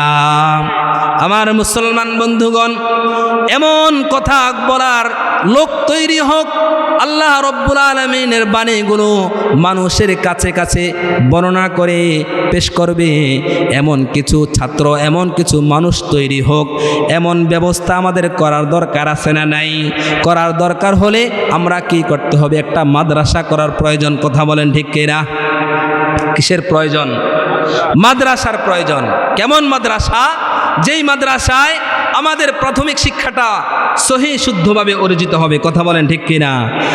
এই যে আমি সূরাটা তেলাওয়াত করলাম, অধিকাংশ মানুষ সূরা পারে, তবে এটা সহি শুদ্ধভাবে পারে না, কথা বলেন ঠিক কিনা? সহি শুদ্ধভাবে সূরা পারে না। নামাজ ভঙ্গের যে 19টি কারণ রয়েছে, ওই 19টা কারণের প্রথম নম্বর কারণ হচ্ছে নামাজে অশুদ্ধ পড়া। কি বলেন সবাই? নামাজে অশুদ্ধ পড়া। অতএব আমি কোরআন শিখলাম, অশুদ্ধ শিখলাম, অশুদ্ধ শিখার পরে কি আমাদের এই কোরআন রব্বে কারিমের দরবারে কবুল হবে? কথা বলেন, হবে নি? হবে না। অতএব আমাদের এই মহল্লায় এই যুবকদের উদ্যোগে আপনাদের ময় মুরব্বীদের পরামর্শে যারা অর্থবান রয়েছেন, তাদের অর্থের বিনিময়ে যারা জ্ঞান বুদ্ধিমান রয়েছেন, তাদের সুন্দর পরামর্শে একটা মাদ্রাসার দরকার আছে না নাই? আরে আমরা তো বহু জায়গা জমিন বিভিন্ন জায়গায় দান করতেছি দুনিয়া অর্জনের জন্য। কিসের জন্য ভাই? দুনিয়া অর্জনের জন্য। কিন্তু আমি কি এই কথাটা ভাবছি যে আমার জায়গাটা এমন জায়গা হবে যেই জায়গার বিনিময়ে কিয়ামত পর্যন্ত আমার কবরের ভিতরে সওয়াব পৌঁছে যাবে? আল্লাহু আকবার। জায়গাও আমাকে জান্নাতে নিয়ে যাইতে পারে, কথা বলেন ঠিক কিনা? তবে আমার জায়গাটা যদি একটি সদকায়ে জারিয়া মসজিদ হোক, মাদ্রাসা হোক, ইসলামিক কোনো সেক্টর হোক, সেটা যদি আপনি দান করেন, তাহলে আপনার মাদ্রাসা, আপনার মসজিদের এই যে আপনার জায়গায় আপনার মসজিদ হয়েছে, মাদ্রাসা হয়েছে, আল্লাহ রব্বুল আলামিন এর উসিলায় আপনাকে মাফ করতে পারেন, কথা বলেন ঠিক কিনা?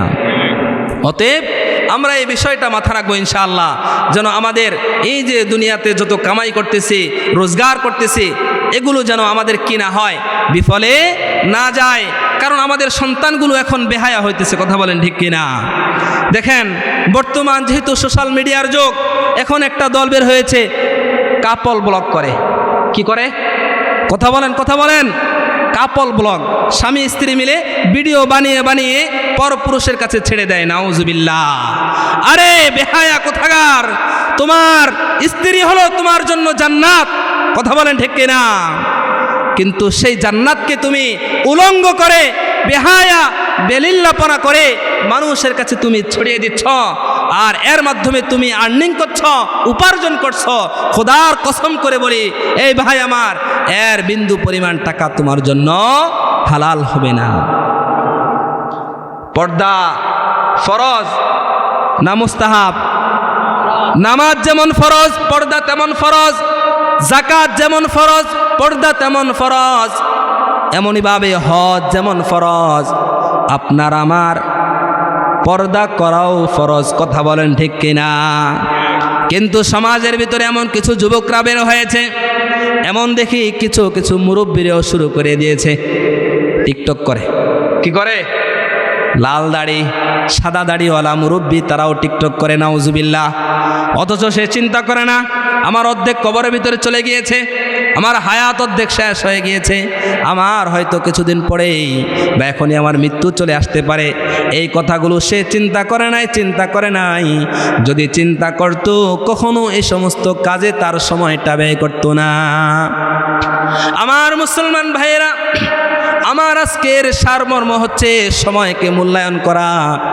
আজকে আমার আলোচনার মূল কথা কি বলেন? সময়কে মূল্যায়ন করা। আল্লাহ রব্বুল আলামিন দুনিয়ার যত কাজগুলো আছে, কোনো কাজের ক্ষেত্রে তিনি কসম করেন নাই। আল্লাহ তাআলা এই সময়ের ব্যাপারে কসম করে বলে দিয়েছেন, বান্দারে এই সময়টা হলো এত দামি, এত দামি। এই সময়টা, এই যে আমি মাইকে কথা বলতেছি, দীর্ঘ 1-1.5 ঘন্টা কথা বললাম, আমার হায়াত অর্ধেক শেষ হয়ে গিয়েছে, আমার সময়টুকুন শেষ হয়ে গিয়েছে। সামনে যে সময়টুকুন আছে, এই সময়ে আমি আর আমার যে হায়াত নির্ধারিত আছে, ওই হায়াত পর্যন্ত আমি দুনিয়াতে বাঁচবো। কিন্তু কতদিন বাঁচবো, কি পরিমাণ বাঁচবো, এই কথা আমি কখনো নিশ্চিতভাবে বলতে পারি না। এই জন্য হায়াতকে কাজে লাগাতে হবে, আমরা হায়াতকে কাজে লাগাতে হবে। এই হায়াতের মাধ্যমে আমাদের আখিরাতকে অর্জন করতে হবে, কথা বলেন ঠিক কিনা? হায়াতকে কাজে লাগিয়ে জান্নাত অর্জন করতে চাই কারা কারা? দুহাত তুলে দেখান। আয় আল্লাহ তাআলা আমাদেরকে কবুল করেন, আমাদের এই উপস্থিত প্রত্যেকের জন্য আপনি জান্নাত ওয়াজিব করে দেন। সকলে বলুন আল্লাহুম্মা আমিন। আমার ভাইয়েরা, দীর্ঘ সময় কথা বললাম, একটাই মাকসাদ, সেটা হলো আমরা যেন জান্নাতবাসী হই। এই ওয়াজ মাহফিলগুলোর উদ্দেশ্য কি? আমরা যেন জান্নাতবাসী হই, আমাদের জন্য যেন জাহান্নাম হারাম হয়ে যায়, কথা বলেন ঠিক কিনা? আমার মুসলমান ভাইরা, আল্লাহ রব্বুল আলামিন বললেন, ও আমার বান্দারা, তোমরা কি এই কথাটা ভাবো না তোমাদের মরণ আছে, তোমরা মরতে হবে? কিন্তু বান্দা যখন মৃত্যুবরণ করে, মৃত্যুর পরে বান্দা তার যে জীবনের হিসাব নিকাশ, এই হিসাব নিকাশ আল্লাহ রব্বুল আলামিনের দরবারে দেওয়া ছাড়া কিয়ামতের ময়দানে বিন্দু পরিমাণ এক কদম পাশে অগ্রসর করতে পারবে না। আমি আমার এই একটি হাদিস এর অর্থ মর্মার্থ বলে ইনশাল্লাহ শেষ করে দেব। আমার মুসলমান ভাইরা, আল্লাহর নবী বিশ্ব নবী রহমাতুল লিল আলামিনের সাহাবী হযরত আব্দুল্লাহ ইবনে মাসউদ রাদিয়াল্লাহু তাআলা আনহু বর্ণনা করেন, আর ইবনে মাসউদ রাদিয়াল্লাহু তাআলা আনহু আন্নাহু قال رسول الله صلى الله عليه وسلم لا تزول قدم ابن آدم يوم القيامة حتى يسأل عن خمس। কিয়ামতের ময়দানে বান্দা পাঁচটি বিষয়ের প্রশ্নের উত্তর দেওয়া ছাড়া এক কদম বিন্দু পরিমাণ অগ্রসর হতে পারবে না। কি কথাগুলো গভীর মনোযোগ দিবেন। কিয়ামতের ময়দানে কয়টা বিষয়ে প্রশ্ন করা হবে? পাঁচটা। আগে বললাম চারটা বিষয়, এটা লালন করতে হবে। ওটা লালন হলেই এই পাঁচটা বিষয় আমাদের ভিতরে অর্জিত হয়ে যাবে। কথা বলেন ঠিক কিনা? আমার মুসলমান ভাইরা, পর্দার অন্তরের মা বোনেরা, গভীর মনোযোগ দিয়ে হাদিসটি শুনুন গো মা। আল্লাহর নবী বলেন কিয়ামতের ময়দানে হাত্তা ইউসআলা আন খামসিন, পাঁচটি প্রশ্নের উত্তর দেওয়া ছাড়া লা তাজুলু কদামা ইবনে আদম ইয়াউমাল কিয়ামতি, কিয়ামতের ময়দানে বনি আদম এক পা অগ্রসর হতে পারবে না। দুনিয়ার জমিনে যখন আমরা মুসিবতে পড়ি, আমার মামা থাকে আমাকে সাহায্য করার জন্য, আমার মেম্বার থাকে আমাকে সাহায্য করার জন্য, আমার চেয়ারম্যান ওই দিক থেকে ফোন দেয়, এটা আমার লোক ছেড়ে দেয়, ওসি ফোন দেয়, ডিসি ফোন দেয়। কথা বলেন ঠিক কিনা? দুনিয়ার জমিনে আমি যখনই মুসিবতে পড়ি, যখনই কোনো শত্রুর মোকাবেলা পড়ে যাই, আমাকে উদ্ধার করার জন্য অনেক মানুষগুলো উপস্থিত হয়ে যায়। কিন্তু রব্বে কারিমের দরবারে যেদিন রব্বে কারিম ন্যায় বিচার করবেন, যেদিন রব্বে কারিমের হিসাব নিকাশ রব্বে কারিমে নেবেন, ওখানে দ্বিতীয় পক্ষের লোক থাকবে না। ওই সময় আপনি কাকে আপনার সুপারিশের জন্য দাঁড় করাবেন? পারবেননি কাউকে। কথা বলেন, পারবেন না। আমার মুসলমান বন্ধুগণ, তাহলে পাঁচটি প্রশ্নের জবাব দিতে হবে, উত্তর সঠিকভাবে দিতে হবে। আল্লাহর নবী বলেন আন উমরিহি ফিমা আফনাহু, আল্লাহর রাসূল বলেন ও দুনিয়ার মানুষেরা, তোমাদের হায়াত তোমরা কোন কাজে ব্যয় করেছিলে, এই সঠিক জবাব রব্বে কারিমের দরবারে দিতে হবে। হায়াত, এই যে আলোচনা করলাম, সময় এটাই হায়াত, সময় এটাই যুগ, সময় এটাই ইতিহাস। কথা বলেন ঠিক কিনা? এই সময়ের হিসাব কার কাছে দিতে হবে? কথা বলেন, আল্লাহ তাআলার কাছে। অতএব আমরা গোপনে রাতের অন্ধকারে যা করেই না কেন, কেউ না দেখলেও দেখেন কে? যা কেউ শুনে না শুনেন কে? যা কেউ দেখে না দেখেন কে? যা কেউ পারে না একমাত্র পারেন কে? আল্লাহ। গভীর সমুদ্রের মাঝে একটি কালো পাথর, ওই কালো পাথরের উপরে একটি কালো পিপিলিকা সুন্দর করে হাঁটি হাঁটি পা পা করে চলে। সেই গভীর সমুদ্রের কালো পাথরের উপরে কালো পিপিলিকা আমরা দেখি নাই, কিন্তু সেটাও দেখেন কে? এই কথা বিশ্বাস হয় কি হয় না?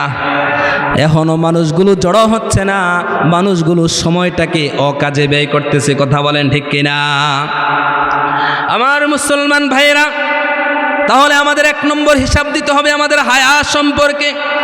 আন উমরিহি ফিমা আফনাহু, তুমি তোমার হায়াতকে কোন কাজে ব্যয় করেছো? আমার মুসলমান ভাইরা, আমরা যদি আমাদের এই যে বিগত এক সপ্তাহের হিসাব কাউকে দিতে চাই, দিতে পারবো না। কারণ একটা সপ্তাহে আমি কোন সময় কি কাজ করেছি, কোন সময় কি দিয়ে খানা খেয়েছি, আর আজকে খানা খাইলে আগামীকাল এটা খোঁজ খবর থাকে না। কথা বলেন ঠিক কিনা?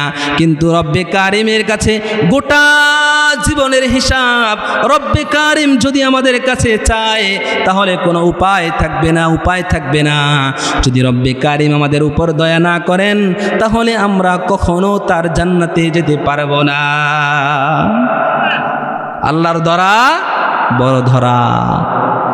এরপরে আল্লাহ রব্বুল আলামিন বলছেন, আল্লাহর রাসূল সাল্লাল্লাহু আলাইহি ওয়াসাল্লাম বলছেন, কিয়ামতের ময়দানে দ্বিতীয় জিনিসের হিসাব, ওয়ান শাবাবিহি ফিমা আবলাহু। ও দুনিয়ার মানুষেরা, তোমরা তোমাদের যৌবনকাল কোন কাজে ক্ষয় করেছ? যৌবনকালটা তোমরা কোথায় ক্ষয় করেছ? আমার কাছে হিসাব দাও। আমার মুসলমান ভাইরা, এদিকে তো অনেক যুবক ভাইরা উপস্থিত আছেন। আপনারা রাতের অন্ধকারে দিনের আলোতে একাকী ঘরে ঘরে যা কিছু করেন না কেন সব কিছু দেখেন কে?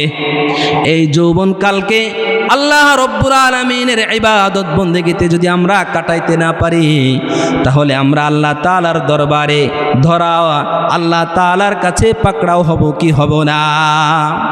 এই জন্য রব্ব কারিম আমাদেরকে প্রশ্ন করবেন, ওয়ান শাবাবিহি ফিমা আবলাহু। ও দুনিয়ার মানুষেরা, ও আমার বান্দারা, কত সুন্দর যৌবন তোমাদেরকে দিয়েছি। ওই যৌবন পাওয়ার পরে তোমরা বেগানা নারীর পিছু পিছু ছুটেছ। আসেনি এমন যুবক? আসেনি? নিজের বউ থুয়ে আরেকজনের কাছে যায়নি? এমন পরকীয়ায় বাংলা জমিনে মনে হয় না, হয়নি। অথচ পত্রিকার পাতা দেখলে এমন ঘটনা প্রতিদিনই আছে যে পরকীয়ার ফাঁদে পড়ে প্রবাসীর স্ত্রী আরেকজনের সাথে চলে গিয়েছে, বিবাহ করেছে, স্ত্রীকে ভালো লাগে না, নিজের ঘরে স্ত্রী থুয়ে আরেকজনের সাথে সময় কাটায়। এমন নরপুরুষ দুনিয়ার জমিনে আছে না নাই? আমার মুসলমান ভাইরা, ও যুবক ভাইরা, ও পর্দার অন্তরালের মা বোনেরা, তোমাদের হায়াতকে আল্লাহ রব্বুল আলামিন অনেক দামি করে দিয়েছেন। এই হায়াতের ভিতরে শিশুকাল, যৌবনকাল, বার্ধক্য, এই তিনটা সময়ে আল্লাহ রব্বুল আলামিন দুইটা সময়ের অবস্থাকে শিথিল করে দিয়েছেন। শিশুকালের হিসাব আল্লাহ তাআলা নিবেন না, কারণ ওই সময় মানুষগুলো শরীয়তের তার যেই দায়ভার সেগুলো তার উপর অর্পিত হয় না। কিন্তু যৌবনকালের কথা আল্লাহ রব্বুল আলামিন বারংবার বলেছেন। হাদিসে পাকের মাঝেও আল্লাহ রাসূল বারংবার বলেছেন। আরেক হাদিসের মাঝে পাওয়া যায়, এই যুবক ভাইরা ভালো করে খেয়াল করুন, আল্লাহর হাবিব সাল্লাল্লাহু আলাইহি ওয়াসাল্লাম বললেন, কিয়ামতের ময়দানে রব্বে কারিম তার আরশে আজিমের ছায়ার নিচে যেই 7 শ্রেণী ব্যক্তিদেরকে স্থান দিবেন, যেদিন আল্লাহ তাআলার আরশে আজিমের ছায়া ছাড়া কোনো ছায়া থাকবে না, যেদিন রব্বে কারিমের আরশে আজিমের ছায়া ছাড়া আর কোনো ছায়া থাকবে না, সেই আরশে আজিমের ছায়ার নিচে কয় শ্রেণীর ব্যক্তিকে স্থান দিবেন? কথা বলেন। 7 শ্রেণীর ব্যক্তিকে স্থান দিবেন। এই হাদিসের ভিতরে আল্লাহর নবী, বিশ্ব নবী রহমাতুল লিল আলামিন দ্বিতীয়তেই যুবকদের কথা নিয়ে আসলেন। ওয়াশাবুন নাশাআ ফি ইবাদাতিল্লাহি তাআলা। আল্লাহু আকবার। আল্লাহর হাবিব সাল্লাল্লাহু আলাইহি ওয়াসাল্লাম বললেন, ওই যুবক আল্লাহ রব্বুল আলামিনের আরশে আজিমের ছায়ার নিচে স্থান পাবেন যেই যুবক তার যৌবনকালকে আল্লাহ রব্বুল আলামিনের ইবাদতের ভিতরে কাটিয়েছে। তাহলে যৌবনকাল কার পিছে ব্যয় করতে হবে? এই কথা বলেন, সবাই কথা বলেন। আল্লাহ তাআলার যেই ইবাদত বন্দেগী করার কথা বলছেন, সেই ইবাদত বন্দেগী করে করে যৌবনকাল পার করতে হবে। কথা বলেন ঠিক কিনা? এরপরে আল্লাহর রাসূল বলেন, ওয়ান মালিহি মিন আইনা ইকতাসাবাহু। আল্লাহর রাসূল বলেন, ও দুনিয়ার মানুষেরা, দুনিয়ার জমিনে তোমরা চলতে তো অর্থের প্রয়োজন ছিল। কথা বলেন ঠিক কিনা? টাকা পয়সা, ধন দৌলতের প্রয়োজন ছিল। তোমরা ধন দৌলত অর্জন করেছো, আল্লাহ রব্বুল আলামিন তোমাদেরকে ধন দৌলত দিয়েছেন। ওয়ান মালিহি, ওই ধন দৌলত সম্পর্কে আল্লাহ রব্বুল আলামিন জিজ্ঞেস করবেন, মিন আইনা ইকতাসাবাহু, এই ধন দৌলতগুলো তোমরা থেকে অর্জন করেছ, কিভাবে তোমরা কামাই করেছ। কথা বলেন ঠিক কিনা? এই যে ধন দৌলতগুলো আমরা কামাই করতেছি, এটা হালাল না হারাম, বেপথে না আমরা সঠিক পথে সেগুলোকে কামাই করতেছি, খবর নেবেন কে? অতএব যদি আমরা সঠিকভাবে এর জবাব দিতে না পারি, তাহলে ধরা খাবো কি খাবো না?